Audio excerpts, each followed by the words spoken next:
Hey everyone. No corresponding blog post article, just coming on here because I had an aha moment and I had to capture it. So if you're just finding my channel, because I don't know what I'm going to title this video by the time I'm done with it, if you are just finding my channel, welcome to Faith and Flourish. My name is Julia. I am an empowerment and wellness coach. I help ambitious women just like you who are feeling stuck and unfulfilled go from that state to living a life of your full potential. So, I'm in a training right now, and I just had to pause it because this is a leadership training. So, part of what I do as an empowerment and wellness coach is help ambitious women.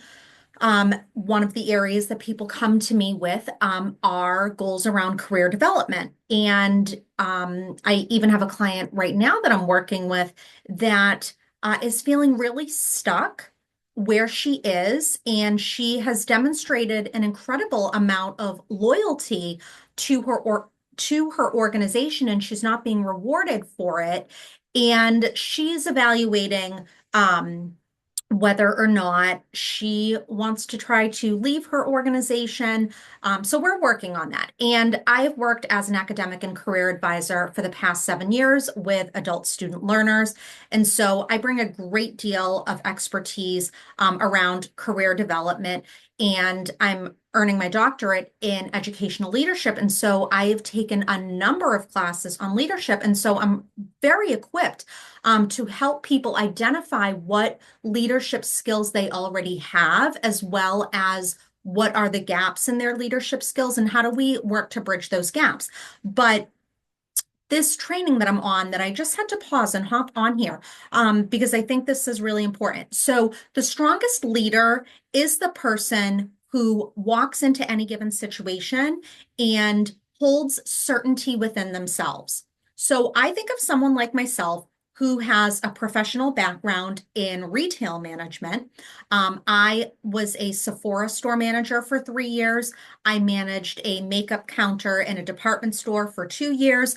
And then I have various different jobs that I've held within retail spaces, whether customer service associate. I worked at Walgreens for 2 years. I did photo counter as well as pharmacist technician there. So I'm the type of person when I am in a store, people come up to me and ask me if I work there.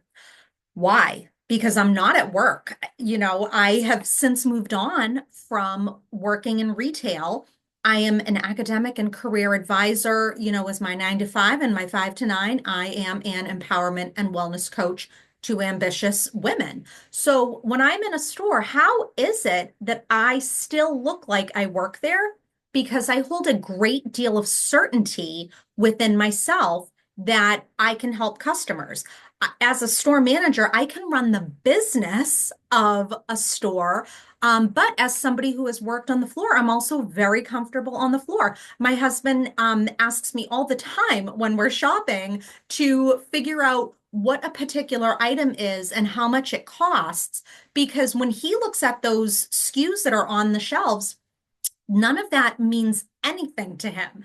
I'm looking at unit prices. I am looking at the sale price. I am like, he will, look to me to do that. Many times, like travel size items, they may be priced lower, but if you look at the full size volume, that's actually the better value. So all these different things that I just feel really confident in a store, just in a shop. But that leadership quality, I walk in a store feeling really certain about the back office stuff, running the business, creating schedules, getting different displays put out, all of that, like the marketing calendar aspect of a business. But I'm also really comfortable on the sales floor. And that's why people come up to me. It's not because I'm also wearing, if I'm at Target, I'm also wearing a red shirt that makes me look like I work at Target. No, because this happens to me when I am in a tan sweatshirt like I am today. Does this happen to me at Walmart, the grocery store, like any store I go to, people will pause like, does she work here? Because I have a question. So Where else in my life is this showing up? This, and I put that back on you. Where in your life is this showing up where you feel really certain about XYZ, but you want to do ABC and you're like, I don't know if I can do that. I would say apply that level of confidence you have with XYZ to ABC. Look and see what similarities exist there. What's the gap? And work to fill that gap. And coaching is a great space to work that out because, and especially group coaching, not only one-on-one. I only do one-on-one coaching, but group coaching is a great place for the fact that it allows you to see your blind spots. Because as they say, we know what we don't know, but we don't know what we don't know.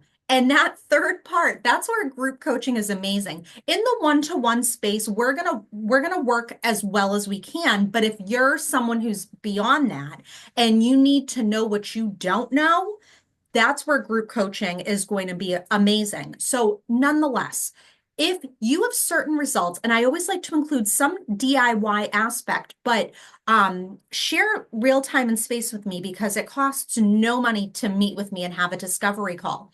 Um, if you are evaluating these big, audacious goals that you have for yourself and they feel impossible because the gap is like you don't see how you're going to bridge that gap, I would encourage you where you feel confident, where you feel certain, look at that.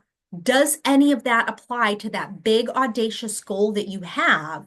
And can you bridge that gap? So I'm going to conclude now, but I did just want to hop on, share this with you. It was a real aha moment for me. Like, there is a place in my life where I must show up with a ton of certainty. And I do feel really confident in a retail store. But for my prospective client, as you are here, ambitious with big goals, and you've achieved a lot of success, if you are needing help to identify how you are going to bridge that gap, that is where a coach like me comes in, and I will help you drive results. So take care.